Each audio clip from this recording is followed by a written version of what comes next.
ہاں چلیے آپ میں سے جو بھی ریڈی انشاءاللہ، چلیے اس کو آپ تھوڑا سا ٹائم لگے گا، لیکن یہ کہ اب ریکارڈنگ میں تھوڑا سا اپلوڈ ہونے میں، لیکن یہ کہ ہاں بس ہو گئی اللہ کے اذن سے انشاءاللہ، اس میں بھی خیر ہے، بارک اللہ۔ چلیے انشاءاللہ سسٹر عثمان پلیز آپ انشاءاللہ وتلو بتائیے۔ تا لام واو بارک اللہ، تالام واو یا بارک اللہ۔ آ جائیے ابنئی، با نون واو بارک اللہ۔ آ جائیے بسطہ، با سین توئے تو شاباش، ہاں باسمتا تو اچھا یہ بھی وہی ہے، میرے پاس جو نئے ہیں اریدو، را واو دال اور واو دال، تبو با واو حمزہ واو، اسمی بی اسمی، ہاں حمزہ سا میم حمزہ سامی، بارک اللہ۔ فطوعت، تا واو عین طا واو عین، بارک اللہ۔ فأصبح، صاد با حا صاد با ح، بارک اللہ۔ غرابا، غین را با غین را با، اوکے۔ یبحث، با حا سا بحث، لیوریہ، را حمزہ یا اور حمزہ یا، ٹھیک ہے۔ یواری، واو را یا اور سوءت، سین واو حمزہ تین واو حمزہ، ٹھیک ہے۔ اعجزت،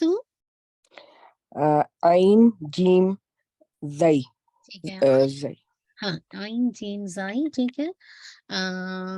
یہ بھی ہو گیا، اچھا نیچے آتے ہیں ہم انشاءاللہ۔ احیاها، ہا یا ہاں یا، ٹھیک ہے۔ لمسرفون، سین را فا تین رافع، یحاربون، یحاربون کہا ہا را با حاربا، ٹھیک ہے۔ یصلب، یسلم کہاں پر ہے صاد لام با صاد لام با، تقطع، قاف توئے عین قاف تو عین، ٹھیک ہے۔ ارجلہم، را جیم لام راجم لام۔ ینفو، نون فا یا فایا، ٹھیک ہے۔ تقدیرو یا ایھا الذین آمنوا وابتغوا، فابتغوا با غین یا غیا، ٹھیک ہے۔ وسیلہ، واو سین لام سلام، ٹھیک ہے۔ لیفتدو، واو دال یا دوبارہ بولیے۔ سوری فا ہاں دال یا آدھا، بارک اللہ، ماشاء اللہ۔ ٹھیک ہے۔ بخارجین، خا را جیم خراجین، مقیم، قاف واو میم آفو میں، بارک اللہ، ماشاء اللہ، لا قوت الا باللہ، بارک اللہ فیک۔ چلیے تھوڑی سی پہلی آیت کی تجوید دیکھ لیتے ہیں، کیونکہ آیات لمبی ہیں، کوشش میری ہوگی کہ انشاءاللہ آج کی تفسیر کمپلیٹ ہو جائے، اللہ تعالیٰ برکت دے وقت میں انشاءاللہ۔ چلیے آپ میں سے جو بھی نہیں، میں پہلے آپ کی میں سے کسی کی ٹرن جس کی بھی ہے پلیز آپ، اگر آپ نہیں ہیں کلاس میں کسی بھی ریزن سے، تو جو ہے آپ میں سے کوئی بھی والنٹیئرلی پڑھنا چاہتا ہے تو انشاءاللہ پڑھ سکتا ہے، ٹھیک ہے۔ جزاک اللہ خیر، بارک اللہ فیک۔ وَيْتْلُو میک شور کیجیے گا، تا پہ ہمز کیجیے گا، وَيْت، ٹھیک ہے، پہلے شدہ پھر ہمز، وَيْت سختی آ گئی، شدہ، وَيْت پھر ہلکی سی یار، وَيْتْلُو لام دملو، لو کی دمل شارپ رکھیے گا، علیہم، لئی ای بئی، ٹھیک ہے، لئی آلموسٹ ٹو کاؤنٹ آپ کا یالین ہے، ہم پہ آپ کا جسے کہا جائے آپ کا ناقص گننا ہے، ٹھیک ہے۔ علیہم پورا کمپلیٹ کر کے، نبا اب نئی، اب باپ خلقلہ ہوگا، اب نبا اب نئی کو آپ نے کیا، یہ بھی آپ کا جسے کہا جائے لین ہے، ٹھیک ہے۔ یا